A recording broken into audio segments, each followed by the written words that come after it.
In the previous video, I taught you the magnetic field produced by an infinitely long current carrying strip. I also told you that special case in which it could produce nearly uniform magnetic field, just below it and just above it.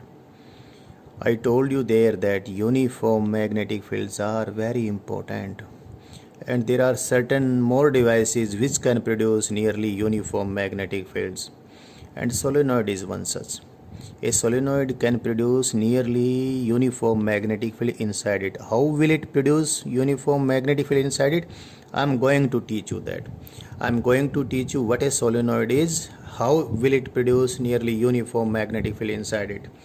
First, let me tell you what a solenoid is. A solenoid is a helical winding wound over a cylindrical core. You can see from this diagram that this is a cylindrical core, or you can consider it a tube. Its cross section is having radius r, and over this cylindrical core or tube, insulated conducting wires are wound to make tightly wound windings over it. ये tightly wound windings हैं, but मैंने diagram में आपको ठीक से दिखाना है तो हर टर्न को मैंने थोड़ा दूर दिखा दिया है। इस सोलिनॉइड की जो वाइंडिंग्स हैं उसमें सपोज करंट आई है, और ये करंट कैरिंग जो सोलिनॉइड बन गया, अब इसके अंदर मैग्नेटिक फील्ड कितनी होगी पहले तो हम ये निकालेंगे, फिर इसके बाहर मैग्नेटिक फील्ड कितनी होगी ये भी हम निकालने वाले हैं। एक बार देख लें ज़रा, पहले इसको समझें। ये मैंने L लेंथ का सोलिनॉइड लिया है। इसकी लेंथ को मैं L भी लिख सकता हूँ और 2A भी लिख सकता हूँ, जिससे इसके मिड पॉइंट से A इधर हो और A इधर हो। इस सोलिनॉइड में जो टाइटली वाउंड वाइंडिंग्स हैं उसमें कुल मिलाकर suppose n number of turns हैं, और नंबर ऑफ टर्न्स पर यूनिट लेंथ इसमें ये स्मॉल n है, तो small n into the total length of the solenoid gives the total number of turns on this solenoid. So small n, that is n by L. I am going to use this many times later on, so I have told you that. इस solenoid के ऊपर जो windings हैं तो उसमें जिधर current है, current के along मैं अगर राइट हैंड की फिंगर्स को टर्न कर लूँ तो मेरा थंब जिधर राइट हैंड का थंब ओरिएंट करेगा उस डायरेक्शन में मैंने एक यूनिट वेक्टर एन कैप लिया। और देखें सोलिनॉइड कोई अलग से कोई स्पेशल चीज़ नहीं है। जैसे हमने करंट कैरिंग सर्कुलर कॉयल की मैग्नेटिक फील्ड निकाली थी तब उसका मैग्नेटिक मोमेंट डिफाइन किया था, उसी प्रकार से बहुत सारी कॉयल्स तो आपस में मिलके इस प्रकार एक सोलिनॉइड बनता है। तो इस सोलिनॉइड का भी मैग्नेटिक मोमेंट वैसे ही डिफाइन करेंगे हम। कैसे? Total number of turns in this coil, it is a big coil, total number of turns into current into area of cross section, area of each loop of, better I should say area of each loop of the coil, so it is pi r square. And direction I told you many times, and here I have shown that n cap. So magnetic moment of this solenoid, that is n into I into pi into r square into n cap. So let us see how it will produce magnetic field inside it and how the magnetic field will be nearly uniform. तो मैंने क्या किया, अब इस solenoid को, क्योंकि मैं अगर ऐसे ही 3D डायग्राम से कैलकुलेशंस करना चाहूँगा तो मुश्किल हो जाएगी। मैंने क्या किया, इस सोलिनॉइड के क्या मैंने क्रॉस सेक्शन दिखाया किसी वर्टिकल प्लेन से, इसकी किसी डायमीटर को, इसके क्रॉस सेक्शन की किसी डायमीटर के अलोंग मैंने कोई प्लेन लिया, फिर जो क्रॉस सेक्शन बनता है इसका वो मैंने यहाँ पर दिखा दिया है। यहाँ से करंट यूँ आ रहे हैं ऊपर की तरफ प्रत्येक टर्न के अंदर, और यहाँ पर करंट अंदर की तरफ जा रहे हैं। तो मैंने ये जो मैंने दिखाए हैं ये छोटे छोटे सर्कल्स जो बनाए, बेसिकली इन जो इंसुलेटेड वायर्स हैं जिनमें करंट है उनके क्रॉस सेक्शन दिखाएं। तो यहाँ करंट ऐसे ऐसे ऐसे इस प्रकार से, this currents are like this, ऐसे ये करंट्स हैं। सो और अंदर की तरफ गए तो मैंने यहाँ पर क्रॉस लगा दिया है। तो इस सोलिनॉइड के अंदर कोई पॉइंट है जहाँ पर मैंने मैग्नेटिक फील्ड निकालनी है। इस पॉइंट को मैं सोलिनॉइड के मिड पॉइंट से x डिस्टेंस पे ले लेता हूँ। So we have to find magnetic field at a distance x from the midpoint of the solenoid, and the point where we want to find field is inside the solenoid. यहाँ पर मैंने ये point दिखाया है. You can see the distance of this point from the mid point of the solenoid is x. तो कैसे निकालें, कोई बड़ी बात नहीं. क्या करें, इस सोलेनोइड को जैसे मैंने अभी बताया, इस पूरे सोलेनोइड को हम क्या कंसीडर कर सकते हैं, जैसे बहुत सारी कॉइल्स आपस में हमने एक साथ प्लेस कर दी तो पूरा सोलेनोइड बन गया. तो ऐसी मैंने एक कॉइल ली, तो ये देखें ज़रा, ये मैंने एक कॉइल ली, इस कॉइल में इधर करंट है, ऐसे यूं, ऐसे जैसे यहाँ पर दिखा रखा है. तो ये करंट घूम के इसमें यूं जा रहा है. ये आर रेडियस की एक कॉइल बन गई, और ये कॉइल मैंने यहाँ से सोलेनोइड के मिड पॉइंट से x डिस्टेंस पे लिए.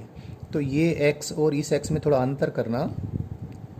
ये जो x मैंने लिया है, ये तो this is the distance of the point where the field is to be determined from the midpoint of the solenoid, and this small x is the position of a coil element. I would like to call it a coil element. तो यहाँ से small x distance पे ये कोयल element है जिसकी thickness dx है. इस कोयल ने यहाँ पर कितनी मैग्नेटिक फील्ड बनानी वो निकालने के लिए, तो इस कोयल के मिड पॉइंट से पहले इस पॉइंट का हम डिस्टेंस देखेंगे. Because this distance is capital X and this distance is lowercase x, so this distance, that is the point of the distance of the point where the field is to be determined from this chosen coil element is capital X minus small x. और ये देखें, अभी field निकाल लेंगे क्योंकि कोयल की field हमें already मालूम है. इस कोयल में कितनी नंबर ऑफ टर्न्स होंगी उसको मैं dn लिख देता हूँ. जो मैंने कॉयल एलिमेंट सेलेक्ट किया है उसमें total number of turns capital N का कुछ इन्फाइनाइटली स्मॉल पार्ट होगा, नंबर ऑफ टर्न्स पर unit length into width of this coil element which I have taken dx here. So इस coil element में इतनी number of turns हैं और current तो ये I है ही है. तो एक coil element अपनी एक्सियल पॉइंट पे जो भी मैग्नेटिक फील्ड बनाएगी, तो coil के एक्सियल पॉइंट पे मैग्नेटिक फील्ड का जो भी एक्सप्रेशन है वो मैं लिख देता हूँ. ये coil element यहाँ जो फील्ड बनाएगी पूरे सोलेनोइड की फील्ड का इन्फाइनाइटली स्मॉल पार्ट होगा, इसलिए मैंने dB वेक्टर इसको लिखा. और ये dB वेक्टर कितना होगा, mu naught divide by 2 into number of turns, that is dn is, let me write first dn into I into r square divided by r square plus the distance of the axial point उसका square x minus small x its square and whole of this raised to the power 3/2. Direction के लिए ये n cap ही ये direction रहेगी. तो एक coil element यहाँ पर इतनी मैग्नेटिक फील्ड बनाने वाली है, और इतनी मैग्नेटिक फील्ड प्रत्येक कॉइल एलिमेंट ने इस प्रकार जो मैग्नेटिक फील्ड बनानी है उस सब को मैं ऐड कर दूंगा यहाँ से लेकर यहाँ तक. तो that we will get the total magnetic field by this solenoid at this internal point. The point is lying on the axis of the solenoid, so the field due to the solenoid at an inner point of it will be the integration of all these dB vectors over this solenoid. And it's very simple, we will do it very easily. First me write it here. यहाँ पर मैं dB को लिख देता हूँ, और मैं integration में देखो जो कांस्टेंट क्वांटिटीज़ हैं इंटीग्रेशन से पहले ही बाहर निकाल लेता हूँ. म्यू नोट कांस्टेंट होगा, 2 कांस्टेंट होगा, and what is the value of dn, that is n into dx. So n भी कांस्टेंट आ जाएगा, dx इंटीग्रेशन के अंदर रहेगा, r और I स्क्वेयर भी कांस्टेंट है, n कैप भी. सारी कोयल एलिमेंट सेम डायरेक्शन में फील्ड बनाएंगे तो इंटीग्रेशन में क्या रहेगा, एक तो dx रहेगा ये, और dx के साथ बाकी ऊपर तो dx divide by that r square plus x minus x it's whole square and whole raise to the power 3/2. This integration will go over the complete solenoid.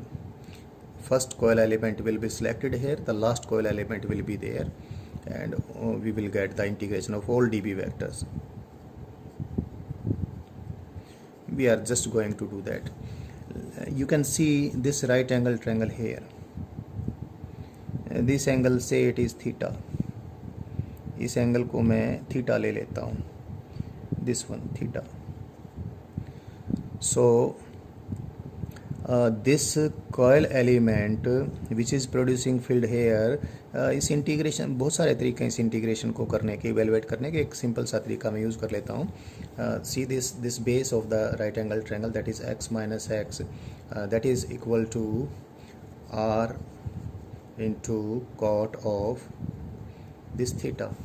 So let us take its differential. Minus dx is equal to minus r cosecant square theta d theta. So we obtained the value of dx, and again you can see that r square plus x minus x whole square raised to the power 3 by 2. What is this?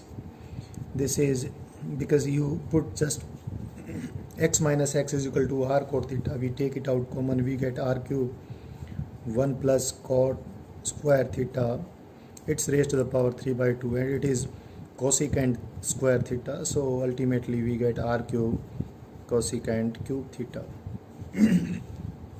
We put all these values here. Then what we get? We get b vector is mu naught into n into I into r square n cap divided by 2, and in place of dx I am writing r into cosecant square theta d theta. And in place of this thing I am writing here r cube cosecant cube theta. And then the only variable in this integration is theta, and theta will vary from this coil element to this coil element.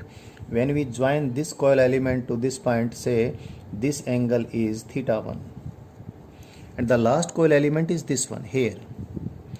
So the last coil element when joined to the field point, say this angle is theta 2. So the variable is theta, and theta will vary from this coil element to this coil element, from theta 1 to theta 2. This what we get, r square, this is r cube, r square, that all is cancelled, and this cosecant square is cancelled by cosecant cube, and we get above sin theta. So overall integration is very simple. I n mu naught into n into I divided by 2 n cap for the direction, and that is sin theta d theta integrated from theta 1 to theta 2. This is all. So magnetic field inside this solenoid is mu naught into n into I into n cap for direction divided by 2, and then that integration comes out to be using the limits cos theta 1 minus cos theta 2. So this is the magnetic field produced by this solenoid inside it. But instead of writing cos theta 1 minus cos theta 2, this cos theta 2 may be confusing. Sometimes we are tempted to take this angle theta as theta 2, so all things will become somewhat incorrect. So if we want that, it always give us the good result, and we are never getting wrong results. What I do, I am drawing a miniature diagram for this solenoid, and this is the point inside it. इसको मैं यहाँ से मिला लेता हूँ.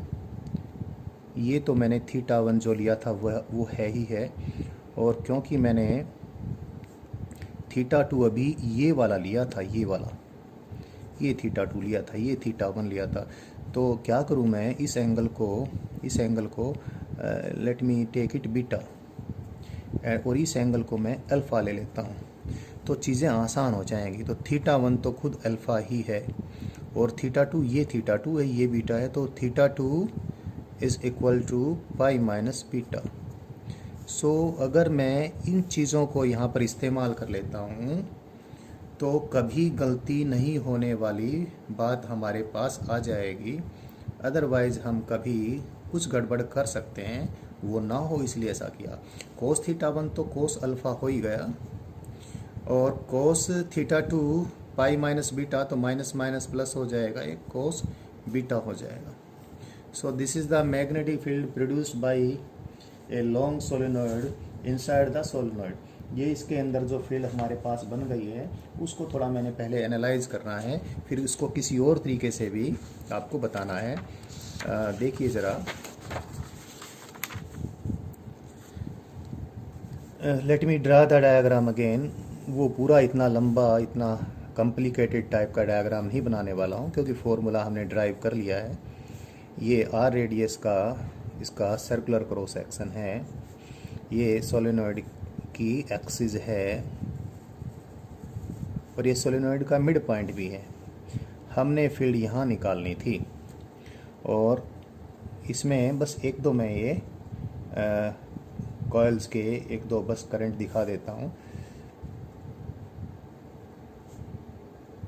बस ज़्यादा नहीं, बहुत टाइम कंज्यूमिंग है, इसलिए पहले ही डायग्राम मैंने बना के रखा था।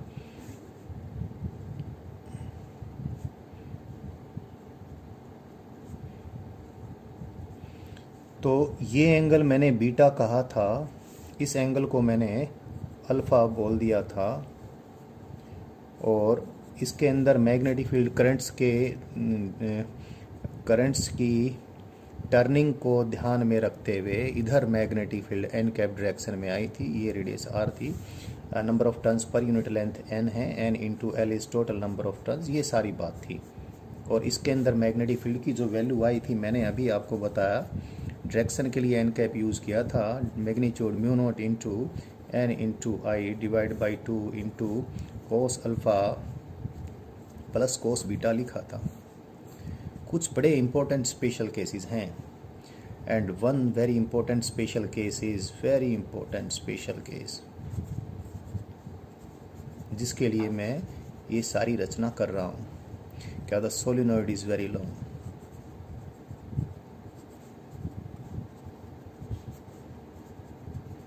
अच्छा बड़ा सोलिनॉइड ये है, या फिर यूँ कह लीजिए सोलिनॉइड की जो रेडियस है और the radius of the cross section of the solenoid is much lesser than its length। इसकी लेंथ से काफ़ी कम है, तो बीच के पॉइंट्स के लिए ये दोनों एंड्स काफ़ी दूर हो जाएंगे। ऐसा करने से मेन मेरा उद्देश्य ये है कि अल्फ़ा भी एंड बीटा भी, अल्फ़ा एंगल भी, जब ये बहुत दूर हो जाएगा, अल्फ़ा नियरली या तो ये पॉइंट यहाँ से बहुत दूर हो, यानी सचमुच ये सोलेनॉइड इनफाइनाइटली लॉन्ग हो, बहुत लंबा हो, इनफाइनाइट वेरी वेरी लॉन्ग, अक्सर इसको हम इनफाइनाइटली लॉन्ग बोल देते हैं। ऐसे कुछ इनफाइनाइटली लॉन्ग होता नहीं है, वेरी वेरी लॉन्ग है। तो ये पॉइंट भी यहाँ से बहुत अवे है और ये पॉइंट भी यहाँ से बहुत अवे है। अल्फा एंगल भी कम होता होता नियरली जीरो हो जाएगा, बीटा एंगल भी कम होता होता बहुत कम हो जाएगा, यानी नियरली जीरो हो जाएगा। एक और बात, अगर ये वेरी वेरी लॉन्ग नहीं भी है बट इसका क्रॉस सेक्शन जो है उसकी रेडियस इसकी लेंथ के कंपैरिजन में काफ़ी कम है, तो भी वही बात होगी, और वो क्या होगी, alpha is nearly equal to beta and both are nearly equal to zero. So here it will be 1, here it will be 1, and magnetic field in that case will be that for which I did all these things, that is mu naught into n into I, and you can see it is uniform inside it. So it is the thing for which I made this device. इसके अंदर लगभग uniform magnetic field हमें चाहिए और वो हो गई है। तो एक बात तो यहीं से आप ध्यान रखें, अगर इन्फाइनाइटली लॉन्ग सोलिनॉइड है बोले तो वेरी लॉन्ग सोलिनॉइड है, या फिर वेरी लॉन्ग भी नहीं है तो उसके क्रॉस सेक्शन की रेडियस उसके लेंथ के कंपैरिजन में काफ़ी कम है, तो उस सोलिनॉइड के अंदर नियरली यूनिफॉर्म मैग्नेटिक फील्ड है, and its magnitude is, it must be remembered by you every time, mu naught into small n into I, that is number of turns per unit length into current in the each turn of the windings. So it is this. n cap मैं direction के लिए हमेशा बनाता रहता हूँ, जिससे आपको direction हमेशा स्ट्राइक करते रहे किधर है, तो ये मैंने बना दिया है। तो वेरी लॉन्ग सोलिनॉइड के अंदर हमने मैग्नेटिक फील्ड कितनी होगी ये देख ली है। कई बार ऐसा भी होगा, सोलिनॉइड वैसे तो काफ़ी लॉन्ग है, एक स्पेशल केस तो ये था।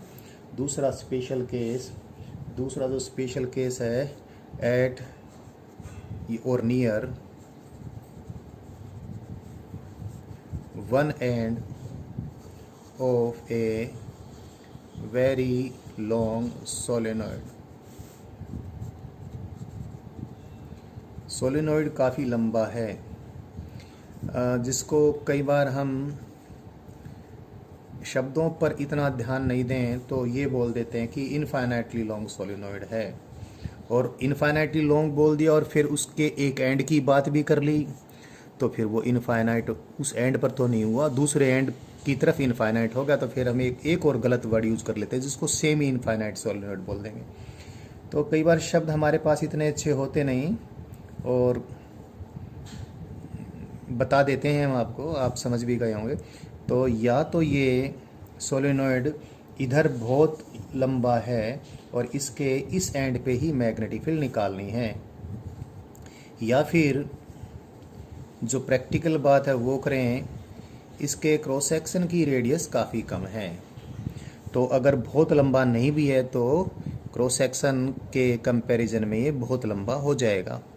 यहाँ पर हमें फील्ड निकालनी है, तो एक कॉयल एलिमेंट जहाँ पर फील्ड निकालनी है वहीं पर लास्ट कॉयल एलिमेंट है। बीटा एंगल जिस प्रकार से बनाया है, तो बीटा तो कितना हो जाएगा, यहीं पर फील्ड निकालनी है ना हमें। एन कैप यही है, वो ऐसे ही हैं करंट्स इनमें, ऐसे ही जैसे इसमें हमने लिए थे, like that all such currents are same. So i current है इसमें, एन कैप इधर ही है। बीटा की वैल्यू कितनी आ गई यहाँ पर, बीटा की वैल्यू तो 90 डिग्री आ गई। और इस पॉइंट को मैं यहाँ पीछे से मिलाऊंगा, अगर आप देखें आप इसको जज कर सकते हैं ऐसे ही कि alpha will be nearly equal to 0। So इस एंड पे मैग्नेटिक फील्ड कितनी हो जाएगी, I am going to use this formula. So magnetic field near the end of a very long solenoid, और जिसको मैंने गलत वर्डिंग में क्या बोल दिया, उसको बोला मैंने semi infinite solenoid. Mu naught, ये एन कैप डायरेक्शन के लिए है ही है, mu naught into N into I divide by 2, cos alpha is 0, cos alpha is 1 and cos beta is 90 degrees, so it is 0, it is this. So what we get, field at the end, this is the field at the end and field well inside it. The field at the end is half of the field at some internal point, so at its end it is equal to half of the field inside it. Inside it means well inside. तो किसी long solenoid के end पर magnetic field, उसके बीच में कहीं जितनी magnetic field होती है उसके लगभग आधी हो जाती है। और सचमुच ये इनफाइनाइट सोलेनॉइड था और ये सेमी इनफाइनाइट था, तो सेमी इनफाइनाइट के एंड पर मैग्नेटिक फील्ड इनफाइनाइट सोलेनॉइड के अंदर जो मैग्नेटिक फील्ड होती है उसकी आधी हो जाएगी। इस बात को हम यूं भी बोल देते हैं, मैंने आपको पहले ही बताया हमारे पास कई बार बहुत अच्छे शब्द नहीं होते हैं, हम यूं भी बोल देते हैं कि इनफाइनाइट सोलेनॉइड के एंड पर, दो wordings are wrong. Infinite solenoid के एंड्स पर फील्ड, उसके अंदर जो फील्ड होती है उससे आधी होती है। तो ये तो एक गलत शब्द है, लेकिन फिर भी हम ऐसा बोल देते हैं। और थोड़ा ठीक करके बोलें तो यूँ बोलेंगे, if you are having a very long solenoid then the magnetic field at its ends is half as the magnetic field well inside it. So that is all I wanted to tell you, and I told you that. But instead of all these ways we learned about that, let me tell you how we will convert the formula for the magnetic field in terms of the distance of the point from the midpoint of the solenoid. इस point का जहाँ पर field निकाली मैंने, आपको याद होगा x distance लिया था, तो ये जो कोस अल्फ़ा और कोस बीटा उसको x के फॉर्म में हम कन्वर्ट करना चाहेंगे। अभी आप ये देख लें, जब ये डिस्टेंस x है और this is the half of the length of the solenoid A, मैंने सोलेनॉइड की लेंथ L को 2a लिखा था, A ये है और A ये है, तो ये राइट ट्रायंगल तो कोस बीटा निकालने के लिए है ना। ये डिस्टेंस x है और ये A है, तो ये कितना हो जाएगा, ये हो जाएगा a माइनस एक्स। और ये राइट ट्रायंगल को यूज़ करके मैं अल्फ़ा निकालूंगा, ये डिस्टेंस x है, ये a है, तो ये डिस्टेंस हो जाएगा a प्लस एक्स। तो कोस अल्फा की वैल्यू लिखूं, see this right angle triangle, so cos alpha is how much, this base, that is a minus x, and then hypotenuse is, it is r square plus a minus x whole square. So it is cos alpha. And similarly, if I write cos beta, this is cos beta, so this angle is beta I have taken, and this angle is alpha. If I write cos alpha is, the base is a plus x, and hypotenuse you can see very easily, that is r square plus whole square of a plus x and its square root.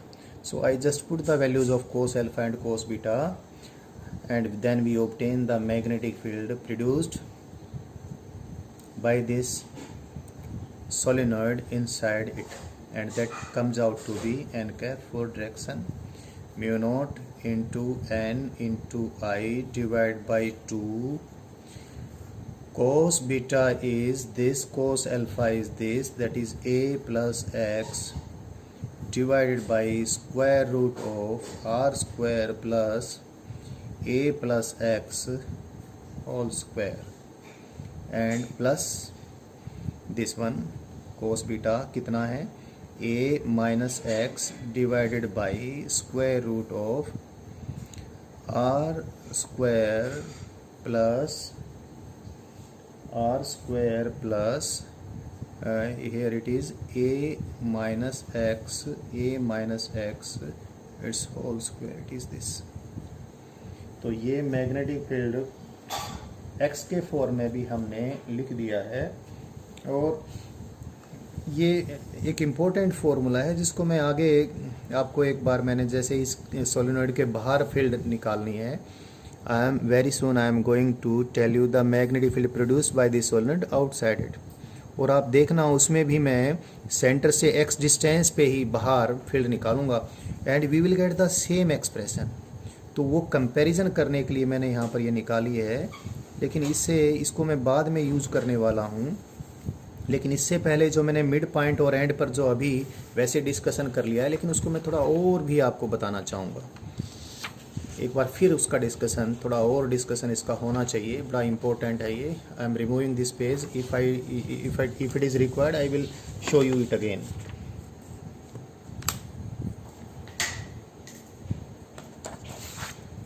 So this is the solenoid, this is very important, इसको हर तरीके से मैं आपको बता रहा हूँ। और मैंने ये बताया था कि इसके अंदर field again the current is like this, और इसकी लेंथ 2a है, और मैंने फील्ड इसके अंदर निकाली थी किसी भी पॉइंट पर। एक बार फिर डायग्राम मुझे बनाना पड़ेगा। इस एंगल को मैंने बीटा लिया था और इसको मैंने अल्फ़ा लिया था।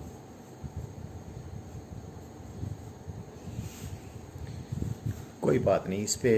और फॉर्मूला क्या था, फील्ड की डायरेक्शन इधर आ गई थी, एन कैप भी इस डायरेक्शन में ही मैग्नेटिक फील्ड इसकी आ गई थी अंदर के किसी पॉइंट पे, और बी की वैल्यू कितनी आई थी, that was mu naught into N into I divide by 2 cos alpha plus cos beta n cap direction के लिए।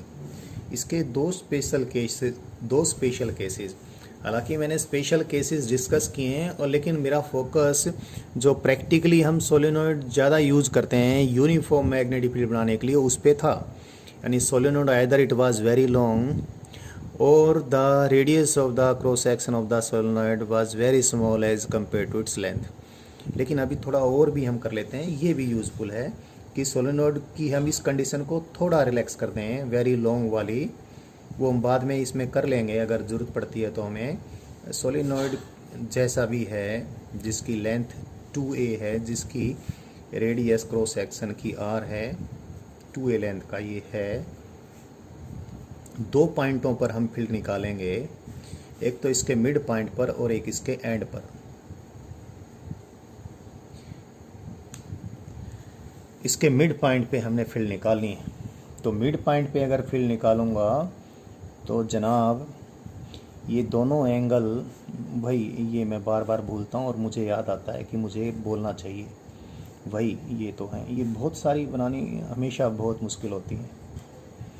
तो ये एंगल भी अल्फ़ा होगा और ये भी अल्फ़ा होगा, और इजीली अब इस फार्मूले को देखें, फील्ड का फॉर्मूला मिड पॉइंट पे, इसके सेंटर पे मैं बोल दूं, चाहे मिड पॉइंट पर बोल दूं, कितनी फील्ड आ जाएगी एन कैप, तो डायरेक्शन के लिए this is again N cap, और magnitude mu naught into N into I divide by 2, and this 2 cos alpha, ये कोस अल्फ़ा की वैल्यू मैं यहाँ से पुट कर देता हूँ।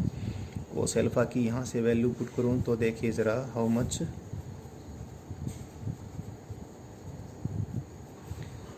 that base that is equal to a, this much a, this is a, and divided by hypotenuse that is a square plus r square. So this is the magnetic field at its midpoint. In terms of the dimensions of the solenoid, क्या इसकी cross section की radius है और क्या इसकी length है, उस form में मैंने लिख दिया। और अब इसी में मैं इसके किसी एंड पर भी मैग्नेटिक फील्ड निकालने वाला हूँ। एंड पर मैग्नेटिक फील्ड निकालूंगा तो ये अभी देख लीजिए आप, यहाँ पर मैग्नेटिक फील्ड निकालने वाला हूँ और अभी निकाल दूँगा। बहुत आसान है, आपने सारा लर्न कर लिया है। ये आर है और इसको मैं जैसे यहाँ से ज्वाइन करता हूँ, ये एंगल हो गया अल्फ़ा। बीटा तो 90 डिग्री हो ही गया है, अल्फ़ा यहाँ से निकल जाएगा, ये अल्फ़ा है तो कोस अल्फ़ा निकल जाएगा। कोस अल्फ़ा की वैल्यू कितनी आएगी, the complete this is 2a, complete length that is L of the solenoid, this is 2a that is base divide by hypotenuse that is 4a square plus r square, and cos beta is 0 because beta is 90 degree. So from here the magnetic field at the end is, मैं वही बात, direction तो वो है ही है, currents तो वैसे हैं ही हैं same, so the n cap is same again. So the magnetic field is, it is B vector is n cap for direction mu naught into n into I divided by 2, then cos alpha plus cos beta, so it is 2a divided by 4a square plus r square whole square root। मैंने इसको इसके साथ compare करना है, तो मैं इसको ऐसे कर देता हूँ कि यहाँ से मैं 4 कॉमन लेकर नीचे 2 से काट दूंगा। So what I get then, it is mu naught into N into i divided by 2, ऐसा कर दूं मैं, और ये a डिवाइडेड बाई, मैं थोड़ा सा अभी आपको पता चलेगा ऐसा मैं क्यों कर रहा हूँ, r square divide by 4। So Dan cap तो डायरेक्शन के लिए है ही है। तो एंड पर ये इतनी फील्ड बनाता है सोलेनॉइड। एंड वाली फील्ड को मैं, ये जो एंड वाली फील्ड है उसको इसके साथ कंपेयर करना चाहूँगा। एक बार मैं मिड पॉइंट वाली फील्ड को, जो यहाँ पर है सेंटर पे जो फील्ड है, कंपैरिजन आप करने के लिए बिल्कुल क्लियर है आपके पास, फिर भी इसको इस तरीके से मैं लिख दूँ, ये जो फील्ड है ना, इस ढंग से मैं यहाँ पर लिख दूँ, तो मैं ऐसा करूँगा 2 नीचे भी और ऊपर भी मल्टीप्लाई कर दूँगा, और हमें क्या मिलेगा, ये हमें मिल जाएगा twice of n cap mu naught into N into I divide by 2। ये 2 मैंने दिखाना था, और ये इसमें भी a है, यहाँ पर भी a है, और इसके नीचे स्क्वायर रूट में a square plus r square है। और इसके ये सारी चीज़ आप कंपेयर करें, ये नीचे इसके डिनोमिनेटर में a square plus r square by 4 का स्क्वायर रूट है, ये डिनोमिनेटर इस डिनोमिनेटर से कम है। अगर ये डिनोमिनेटर भी r स्क्वायर बाई 4 होता इधर, जैसे यहाँ पर है, तो सेंटर पे फील्ड इस एंड पॉइंट की फील्ड से एग्जैक्टली दुगनी होती। अब भी नियरली 2 गुना है अगर आर की वैल्यू ए से काफ़ी कम है। देखो कंपैरिजन मैंने ये करना है, मैं किसी सोलिनॉइड को लिया हूँ, सोलिनॉइड के सेंटर पे और एंड पे फील्ड को मैंने कंपेयर करना है। अभी मैं पहले पूरी रिलैक्स कर दिया कंडीशंस, मैंने ए और आर में कोई खास स्पेशल ऐसी कोई बात नहीं कही कि a is very very greater as compare to r, ऐसा कुछ नहीं कहूँ तो सारी बात तो यहाँ पर है। तो पहले इसको हम देख लें, क्या जो सेंटर पे फील्ड है वो एंड्स पर जितनी फील्ड है उसके दुगने से कुछ कम है। देख लीजिए, आप कंपेयर खुद कर लीजिए। लेकिन फिर वो स्पेशल कंडीशंस भी बोल देता हूं, but if a is much much greater than r, then again r square here and r square by 4 here, they are negligibly small, then the field at the center will be twice as large as the field at the ends। Solenoid के mid point पर और solenoid के end पर जो field निकली थी उसको एक बार मैं वापस से लिख देता हूँ उसके फॉर्मूले। सेंटर पे फील्ड कितनी आई थी, सेंटर पे आई थी, डायरेक्शन के लिए मैंने एन कैप यूज़ किया था और mu naught into N into I आया था। तो और साथ में कुछ और चीज़ें भी थी, कंपैरिजन करने के लिए मैंने 2 से मल्टीप्लाई कर दिया था और 2 से यहाँ डिवाइड भी कर दिया था और ये लिख दिया था a divided by square root of r square plus A square. This was the field at its centre. और मिड पॉइंट पे फील्ड एंड पे, sorry this is at the mid point, ends पर फील्ड कितनी आई थी, n cap direction के लिए mu naught into N into I divide by 2 a divide by square root of r square plus are square by 4 plus A square, it was that. और मैंने comparison करने के लिए इस प्रकार से लिखा था और कंपैरिजन ये था कि एंड पर जो फील्ड है उसकी मैग्नीट्यूड, डायरेक्शन तो सेम है ही है, एंड पर जो फील्ड है उसकी मैग्नीट्यूड सेंटर पे जो फील्ड है, सेंटर पे जो फील्ड है उसकी हाफ से थोड़ा सा ज़्यादा है। The field at the end is somewhat greater than half of the field at the center। ये बात हमने बताई और अभी मैं और भी बता रहा, लेकिन उससे पहले एक बात बोल दूं, थोड़ी देर पहले जो बोली थी वही रिपीट कर रहा हूं। अगर if a is much greater than, if a is much greater than r, then what we get, field at the end is equal to half of the field at the center। इसको भी मैं ऐसे लिख सकता हूँ, field this is plus some delta where delta is a little quantity, delta is small field। तो ये जो बातें मैंने अभी बताई हैं, इस बात में इन बातों को एक बार ग्राफिकली भी मैं आपको बताऊंगा। ग्राफिकली बताऊं उससे पहले एक बात और वापस से बताऊं कि अगर सोलिनॉइड आइडियल है, आइडियल सोलिनॉइड का मायना the solenoid which is infinitely long, infinitely long solenoid के सेंटर पे जो फील्ड है, ये लगभग आइडियल जैसी बात हो जाती है जो मैंने यहाँ लिखी है, nearly ideal. So but ideal is infinite long, field at some internal point of the solenoid और मिड पॉइंट, उसके अंदर तो यूनिफॉर्म है ही है, अंदर मैं लिख दूँ इसको, इनफाइनाइट सोलिनॉइड के अंदर field mu naught into N into I है, एंड एंड पर कितनी फील्ड है, वो बात जो मैं बार बार बोलता हूँ थोड़ा गलत हो जाती है वर्डिंग्स, इनफाइनाइट है तो एंड कैसे आएगा, बट जो भी है वेरी लॉन्ग है और उसके एंड पर फील्ड कितनी हो जाती है, अभी जो मैंने लिखी उसी बात को बोल दूँ तो mu naught into N into I divide by 2।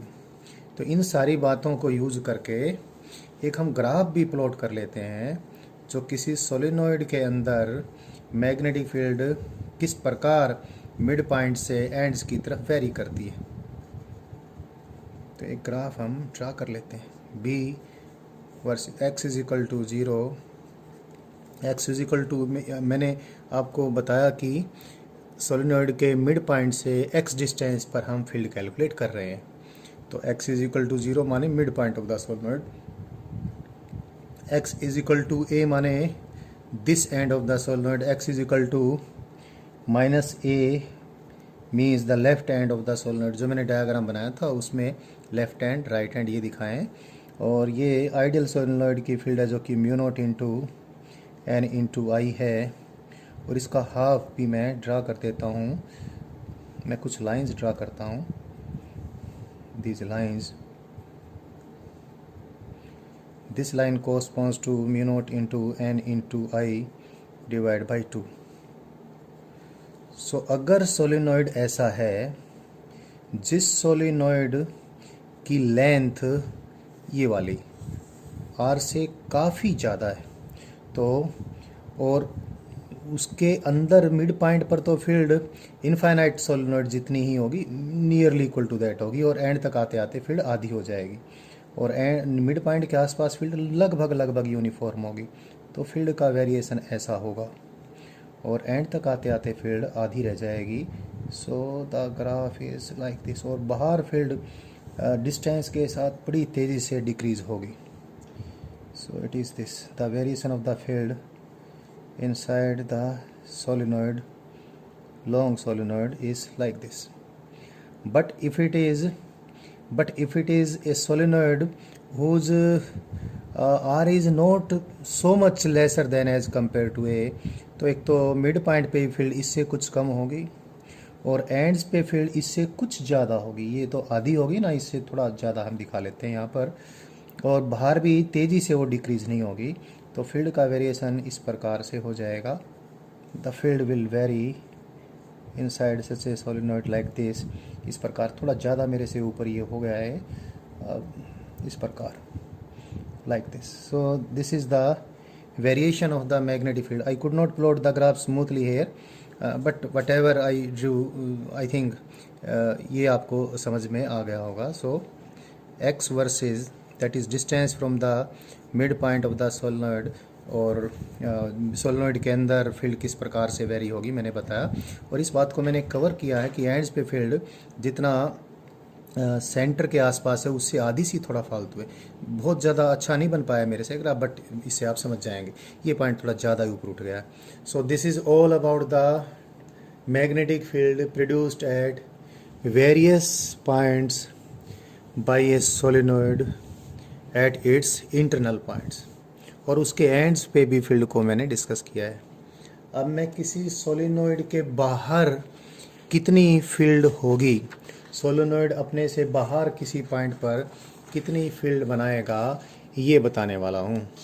तो मैं अभी एक दोबारा से सोलेनोइड का डायग्राम ले लेता हूँ जो मैंने ऑलरेडी बना रखा है, और नहीं तो इसको बनाने में काफ़ी टाइम लग जाएगा। So the field outside the solenoid, I have taken again a solenoid, and again the number of turns in the solenoid is total number of turns n, and this is number of turns per unit length into the length of the solenoid। वही पिछले वाला solenoid ही मैंने लिया है, और वही मैं वापस से इसके क्रॉस सेक्शन की रेडियस r लेने वाला हूँ, और वही इसके मिड पॉइंट से ए डिस्टेंस ये इतना है और ए डिस्टेंस इतना है, यानी एल को मैं 2a भी लेने वाला हूँ। I am doing the same thing, just what I will do, I will find the magnetic field outside this solenoid. This is the mid point of the solenoid. Solenoid के mid point से capital x distance पे बाहर ये point है जहाँ पर मैंने field निकालनी है। फिर वापस से मैंने ऐसे किया, एक कॉयल एलिमेंट यहाँ पर चूज़ की मिड पॉइंट से स्मॉल एक्स डिस्टेंस पे। इस कॉयल एलिमेंट की मैंने द थिकनेस कितनी कंसीडर की, वही dx, इन्फाइनेटली स्मॉल थिकनेस का। इस कॉयल एलिमेंट में नंबर ऑफ टर्न्स मैंने dn लिए, और इस कॉयल एलिमेंट के मिड पॉइंट से जिस जगह पर हमने फील्ड निकालनी है वो डिस्टेंस कितना हो गया, ये x था, ये स्मॉल x था, सो ये distance x minus small x है। तो यहाँ पर फील्ड बिल्कुल उसी तरीके से, again I take unit vector n cap in this direction. Every coil element will produce magnetic field in n cap direction, so dB vector produced by the chosen coil element is, as I did earlier, that will be the same, that will appear to be same. dB vector is mu naught divided by 2 number of turns dn. dn is again what is number of turns per unit length into its width dx, so number of turns that is n dx into current in the windings of the solenoid into square of the radius of each loop of the windings and each circular loop of the windings, and divided by r square plus this axial distance x minus x raised to the power 2 and whole raised to the power 3 by 2. So this is the field produced, and for the direction let me write n cap as well. So this is the field produced by this coil element at this point. The total field produced by the whole of the solenoid is vector sum of all these dBs over the complete solenoid, and the integration will be again done in the same manner as we did previously. So what we do when we integrate over the solenoid, we take the constant quantities out of the integration common, mu naught into I into n into r square. Direction के लिए n cap भी बाहर निकाल लिया मैंने, 2 भी बाहर निकाल लिया, और इंटीग्रेशन के अंदर वही आ जाता है dx divide by r square plus x minus x whole square raise the power 3 by 2. और वापिस से हम सेम वही कन्वर्जन करते हैं कि x minus x is divided by r is equal to हम कोट थीटा लें, that is x minus x r cot theta लें, और we do the same way we will solve it, and again we will get the same formula. Solenoid integration runs over the complete solenoid, so the steps are same, we just did them, and ultimately what we do then, जहाँ पर मैं, क्योंकि इसमें theta variable हो जाए, चलो एक step और है, मैं लिख ही देता हूँ उसको, वापस से लिख देता हूँ. what we get then, ऊपर भी आर आएगा, नीचे आर क्यूब आ जाएगा, और अंदर साइन थीटा डी थीटा का इंटीग्रेशन आ जाएगा. थीटा की वैल्यू कहाँ से कहाँ तक चेंज होगी, थीटा की वैल्यू चेंज होएगी, पहला कोयल एलिमेंट यहाँ लेंगे तो theta, this is theta 1, and last वाला कोयल एलिमेंट ये लेंगे यहाँ पे, तो दिस इज थीटा 2. तो इंटीग्रेशन की लिमिट थीटा 1 से थीटा 2 तक रहेगी, और that the final result is magnetic field inside this outside this solenoid is, direction के लिए n cap mu naught into n, that is number of turns per unit length, into I into r cube is cut by this r cube, divided by 2 into cos theta 1 minus cos theta 2. But in this case there is no confusion, क्योंकि मैं इसका miniature diagram यहाँ draw कर देता हूँ.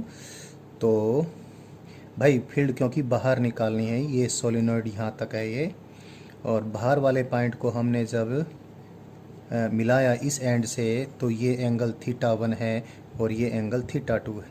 क्योंकि alpha beta popular हमारे फॉर्मूले हो गए, तो theta 1 is equal to alpha और ये theta 2 is equal to beta. So अगर अल्फ़ा बीटा के फॉर्म में ही आपको याद रखना, ये वही ये ऐसे वायर्स हैं. ये इसमें करंट भी एक बार दिखा देते हैं, थोड़ा अच्छा लगता है ऐसे करंट शो करने में. सो वही चीज़ें हैं सेम, बस अभी हुआ जाता है ये.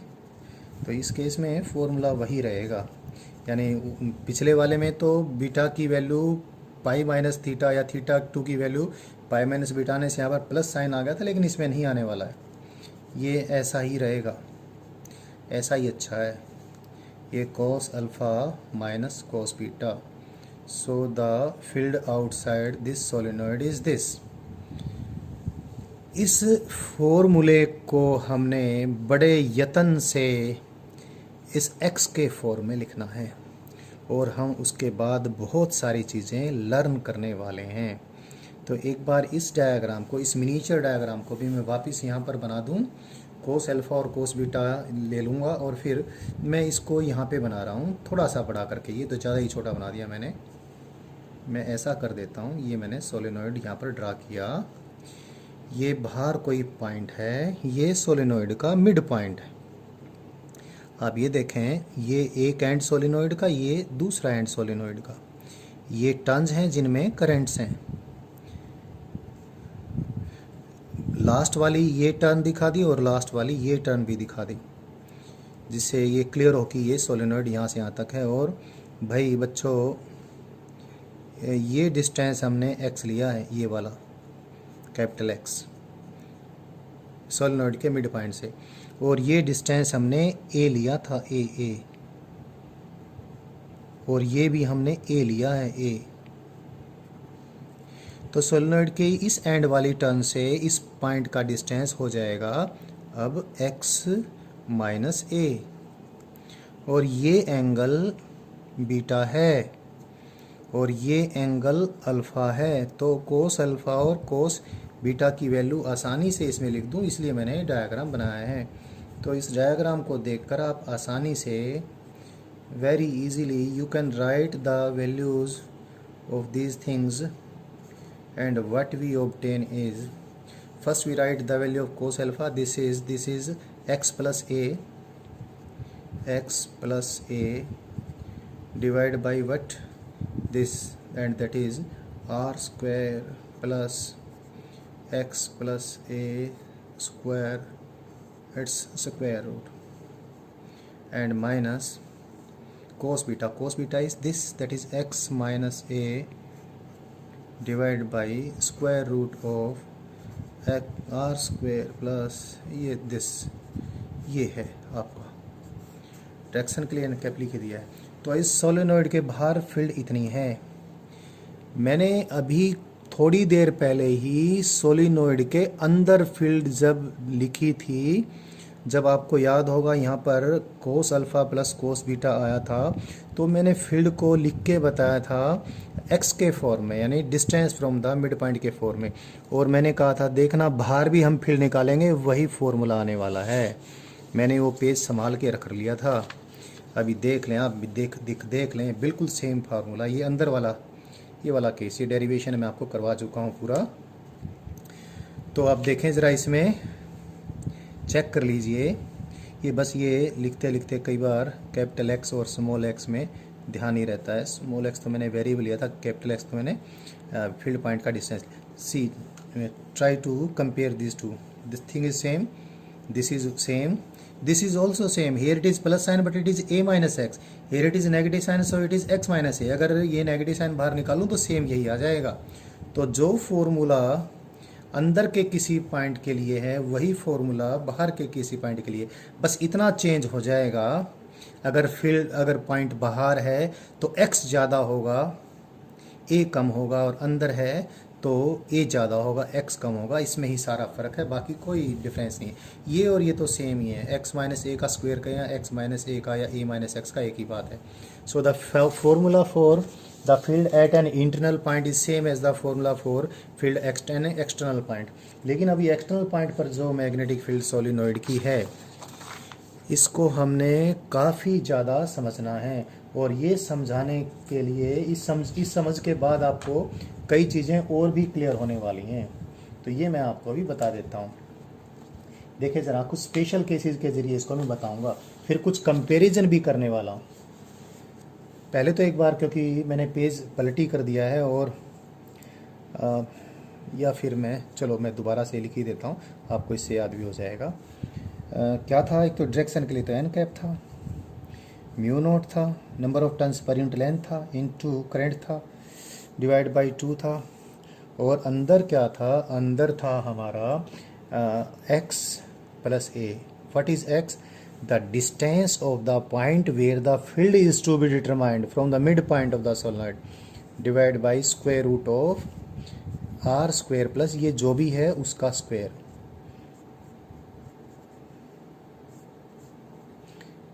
If you remember, here it was negative sign and that was x minus a, और आपको ये याद रखना चाहिए, इसलिए मैं वापस इसको लिख रहा हूँ।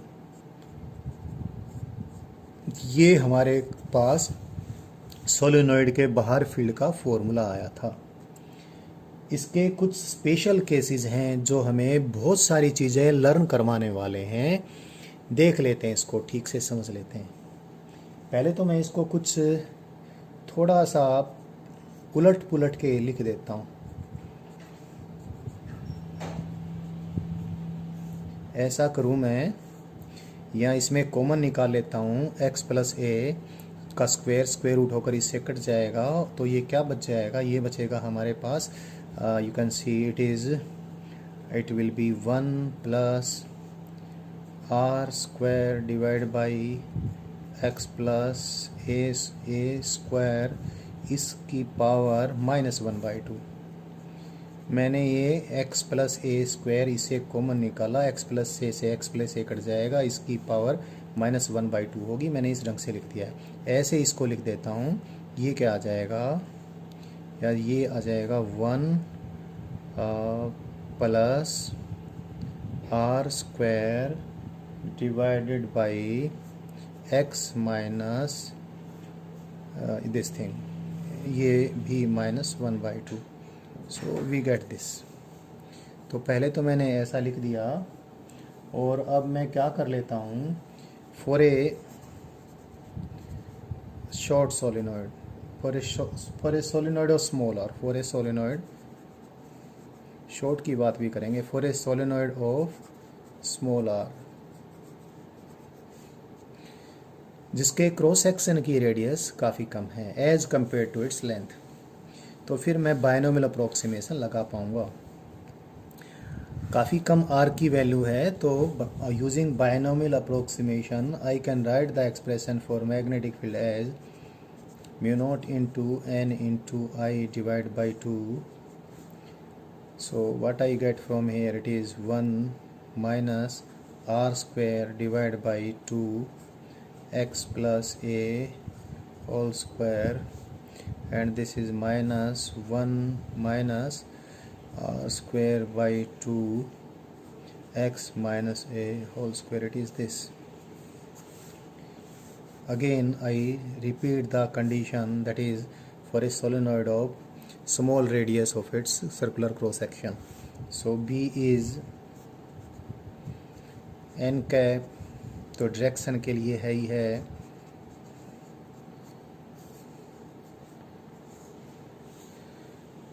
वन से वन कैंसिल हो जाएगा और ये पॉजिटिव हो जाएगा। पॉजिटिव को इधर लिख देता हूँ, आर स्क्वायर कॉमन बाहर आ जाएगा और 2 भी आ जाएगा। तो चलो अगले स्टेप में हम कर देंगे, r square divide by 2 x minus a whole square minus r square divide by 2 x plus a whole square. It is this.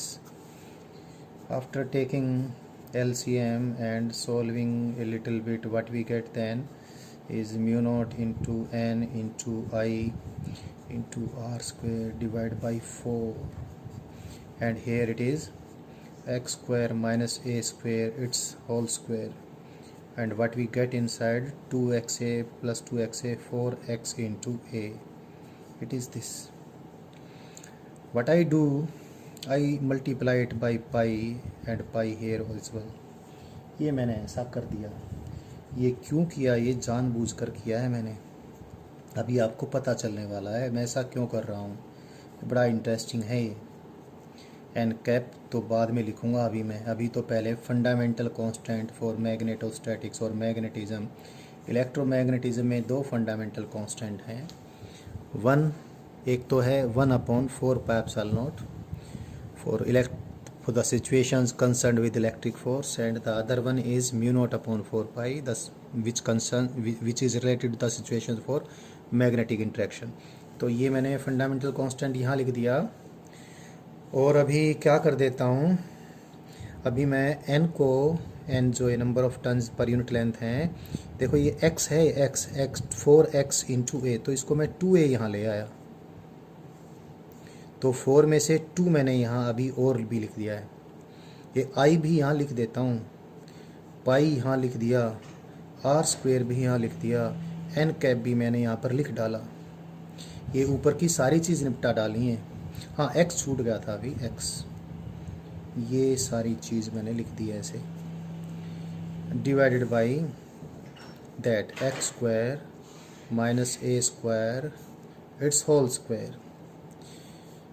Now let me rewrite it, mu naught divided by 4 pi 2. This is the length of the solenoid, this is number of turns per unit length, so this is the total number of turns in the solenoid, twice of total number of turns of the solenoid into I into pi r square is the area of each loop of the solenoid, and you know what I have written here.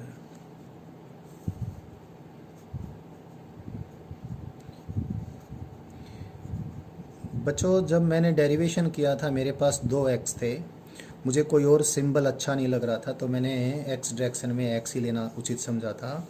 तब तो x fix था, अब तो x variable भी हो सकता है, क्योंकि हमें कहीं पर भी तो फील्ड निकालनी पड़ सकती। तो मैं इस कैपिटल एक्स के बजाय स्मॉल एक्स यूज़ करूँगा। मेरा पूरा डेरिवेशन हो गया है। अब आपको ये क्वांटिटी दिखाई देगी हो गई। जैसे मैंने सोलेनॉइड की टीचिंग शुरू की थी, सबसे पहला जो मैंने डायग्राम बनाया था, मुझे वो ढूंढ के निकालना पड़ेगा वो कहाँ है। और आप अपने इस वीडियो का पहले पेज का स्क्रीनशॉट ले लोगे तो आपको दिख जाएगा। ये क्या है? Magnetic moment of the solenoid, complete solenoid. So the magnetic field produced by the complete solenoid outside is fundamental constant in magnetism. It is this. And then what is that? Twice of the magnetic moment. और मैंने इसको x लिख देना है अभी। बाहर किसी भी पॉइंट के ऊपर अलग अलग जगह पर x की वैल्यू क्योंकि अलग अलग हो सकती है। और नीचे क्या आएगा? नीचे आ गया ये क्या, x square minus a square raise to the power 2. This is the magnetic field at the axial point. I have determined the magnetic field at the axial point. So let me write it clearly where the field is this. तो ये मैंने field किसी solenoid के axial point पर लिखी है। ये बड़ी बात है, ये बड़ी बड़ी चीज़ है। इसका क्या बड़प्पन है, इसमें क्या बड़ाई है, अभी आपको क्लियर हो जाएगा जब मैं इसको किसी इलेक्ट्रिक डायपोल की एक्सियल फील्ड से कंपेयर करता हूँ। तो अगर मैं कोई इलेक्ट्रिक डायपोल दिखाऊं, अभी कंपैरिजन यहीं कर देता हूँ, फिर मैं किसी दूसरे पेज पे भी आपको दिखाने वाला हूँ। ये बड़ी बढ़िया चीज़ हमारे पास आ गई है। ये कोई मैंने इलेक्ट्रिक डायपोल दिखा दिया, ये इलेक्ट्रिक डायपोल का डायपोल मोमेंट वेक्टर, और इधर कोई यूनिट वेक्टर हम ले लिया करते हैं। पी वेक्टर की डायरेक्शन में अक्सर मैंने पी कैप लिया है, चाहूँ तो इसको भी एन कैप ले सकता हूँ। ये डायपोल, इलेक्ट्रिक डायपोल का नेगेटिव चार्ज क्यू, ये पॉजिटिव चार्ज क्यू, और पी वेक्टर की value you know it is either charge magnitude of either pole of the electric dipole, ऐसा भी बोल सकता हूँ। और ये भी डिस्टेंस मैं 2a ले लेता हूँ। तो डायपोल मोमेंट वेक्टर की value q into 2a, direction इधर P cap, and you know it that the field at the axial point at a distance x from the midpoint of the dipole, यहाँ पर electric field आपको मालूम है और आपको एहसास अभी हो जाएगा कि हमने इतना टाइम क्यों लगाया है। ई की वैल्यू कितनी आई थी? 1/4 pi epsilon naught into twice of electric dipole moment vector divide by x square minus a square raise to the power 2। और ये यही की यही आई थी। इसमें भी एक खास बात, क्या, if x is much much greater then A, that is the dipole not only it is having small radius of cross section, the dipole is itself a short dipole as well। तो उस case में dipole के जो बाहर field है वो कितनी आ गई? Mu naught divide by 4 pi, mu naught divide by 4 pi twice of mu vector divide by x cube. जैसे इस केस में आई थी इलेक्ट्रिक डायपोल में, अगर एक्स की वैल्यू बहुत ज़्यादा है as compare to a short electric dipole है, तो बाहर फील्ड कितनी आ गई थी? Twice of p vector divide by 4 pi epsilon naught x cube. आप कंपैरिजन कीजिए इस फॉर्मूले का किसके साथ? इसका डायरेक्ट कंपैरिजन कीजिए कंप्लीट फॉर्मूले के साथ। तो जो इलेक्ट्रोस्टैटिक्स में 1/4 पाई रोल प्ले करता है, मैग्नेटिक्स में वो mu naught upon 4 pi role play करता है। और जो रोल इलेक्ट्रिकल सिचुएशंस में electric dipole moment vector play करता है, same to same role magnetic interactions में ये म्यू वेक्टर रोल प्ले करता है। इसीलिए इस म्यू वेक्टर का नाम हमने वही रख दिया जैसा कि पी वेक्टर का नाम इलेक्ट्रिक डायपोल मोमेंट वेक्टर है, म्यू वेक्टर का नाम हमने मैग्नेटिक डायपोल मोमेंट वेक्टर लिख दिया। फिर भी क्योंकि मैग्नेटिक डायपोल्स में थोड़ी परेशानी है, क्योंकि north and south pole separate नहीं होते हैं, तो नॉर्मली हम इसको मैग्नेटिक डायपोल मोमेंट वेक्टर कहने के बजाय मैग्नेटिक मोमेंट वेक्टर ज़्यादा बोलते हैं।